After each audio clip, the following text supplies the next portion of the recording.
নির্বাচনী ঐক্যের বাউফলের আজকের এই সমাবেশের সংগ্রামী প্রধান অতিথি শাইখুল হাদিস আল্লামা মামুনুল হক, বাংলাদেশ খেলাফত মজলিসের সম্মানিত আমির, দেশ এবং আন্তর্জাতিক পরিমণ্ডলে মুসলিম উম্মার হৃদয়ের স্পন্দন আল্লামা মামুনুল হক। নারায়ে তাকবীর, নারায়ে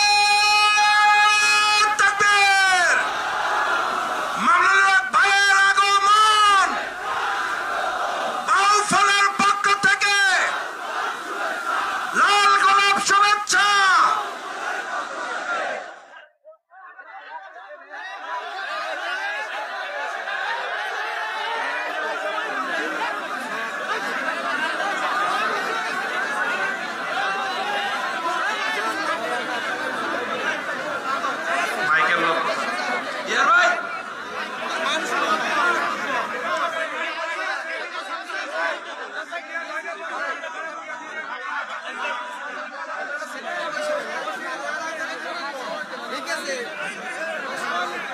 السلام عليكم ورحمة الله. الحمد لله رب العالمين والصلاة والسلام على سيد الأنبياء والمرسلين وعلى آله وأصحابه ومن تبعهم أجمعين. أعوذ بالله من الشيطان الرجيم. بسم الله الرحمن الرحيم. كنتم خير أمة أخرجت للناس. صدق الله العظيم. আসন্ন ত্রয়োদশ জাতীয় সংসদ নির্বাচনকে কেন্দ্র করে বাউফল পটুয়াখালী 2 আসনের 10 দলীয় নির্বাচনী ঐক্যের পক্ষ থেকে মনোনীত বাংলাদেশ জামাতে ইসলামীর প্রার্থী, বাংলাদেশের তরুণ ছাত্র জনতার হৃদয়ের স্পন্দন ডক্টর শফিকুল ইসলাম মাসুদের নির্বাচনী জনসভায় উপস্থিত সম্মানিত সভাপতি,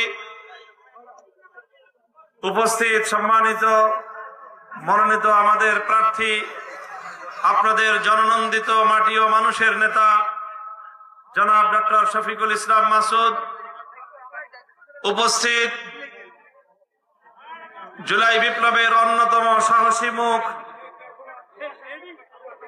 কোটি যুবকের আইকন, আজকের প্রধান বক্তা জনাব হাসনাত আব্দুল্লাহ, উপস্থিত আজকের এই সমাবেশের বিশেষ অতিথি আল্লামা সাঈদী রহমতুল্লাহ আলাইহির সুযোগ্য সন্তান, আমার কারা জীবনের সঙ্গী জনাব শামীম সাঈদী, উপস্থিত অন্যান্য নেতৃবৃন্দ, বাউফলের সম্মানিত সর্বস্তরের জনগণ জনতা, বিশেষভাবে আজকের এই সমাবেশে উপস্থিত বিপুল পরিমাণ আমার সম্মানিত মা ও বোনেরা, আজ ইতিহাসের এক ঐতিহাসিক বাক বদলের মুহূর্তে বাংলাদেশের মানুষ নতুন করে ঐক্যবদ্ধ হয়েছে। বাংলাদেশের মানুষ পুরনো দুর্বৃত্তপনার রাজনৈতিক বন্দোবস্তকে ছুঁড়ে ফেলে দিয়ে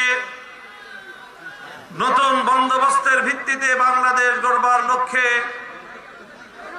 যে জনতার ঐক্য গড়ে তুলেছে, পটুয়াখালী 2 আসনে বাউফলের জনগণ আজকের এই বিপুল উপস্থিতির মধ্য দিয়ে প্রমাণ করে দিয়েছে বাংলাদেশে আর পুরনো রাজনৈতিক ব্যবস্থা চলবে না। বাংলাদেশে আর সেই ফ্যাসিবাদের রাজনীতি কোনোদিন ফিরে আসবে না ইনশাআল্লাহ। বাংলাদেশের মানুষ মেহনতি মানুষ, বাংলাদেশের মানুষ পরিশ্রমী মানুষ। আমি লক্ষ্য করে দেখেছি প্রতিটি সেক্টরে তারা পরিশ্রম করে, হাড় ভাঙ্গা খাটুনি খাটে, মাথার ঘাম পায়ে ফেলে দেশের জন্য, জনগণের জন্য তারা তিল তিল করে সম্পদ উপার্জন করে। যারা কৃষক তারা ভোর 4টা-5টায় ঘুম থেকে উঠে ফসলের মাঠে যায়, দিনভর রোদে পুড়ে বৃষ্টিতে ভিজে মাঠে সোনার ফসল ফলায়। যারা শ্রমিক তারা ঘাম ঝরানো শ্রম দেয়। রিক্সাওয়ালা মেহনতি মানুষ তারা অক্লান্ত পরিশ্রম করে সামান্য সামান্য পয়সা উপার্জন করে। বাংলাদেশ থেকে প্রবাসে যাওয়া আমাদের রেমিটেন্স যোদ্ধারা 8 ঘন্টার বদলে 10 ঘন্টা, 12 ঘন্টা, 16 ঘন্টা পর্যন্ত তারা পরিশ্রম করে। স্বপ্ন একটাই, তারা বিদেশ থেকে রেমিটেন্স পাঠায়, প্রবাস থেকে রেমিটেন্স পাঠায়, পরিবার একটু সুখ স্বাচ্ছন্দ্যে থাকবে, বাংলাদেশের ভাগ্যের পরিবর্তন হবে। এই স্বপ্ন নিয়ে কৃষক, শ্রমিক, মজদুর, মেহনতি মানুষ, প্রবাসী আমাদের ভাইয়েরা বোনেরা এইভাবে এই দেশটার জন্য তারা তাদের শুধু ঘাম ঝরানো নয়, রক্ত পানি করে তারা তিল তিল করে পয়সা উপার্জন করে। অথচ বিগত 54 বছর আমরা দেখেছি আমাদের এই মেহনতি মানুষের কষ্টার্জিত সম্পদ শাসক গোষ্ঠী শাসনের চেয়ারে বসে জনগণের সম্পদ দিয়ে দেশকে উন্নয়নের বদলে নিজেদের ব্যক্তি এবং দলের ভাগ্য গড়বার জন্য বিদেশগুলোতে বিভিন্ন দেশে তারা বেগম পাড়া গড়ে তোলে।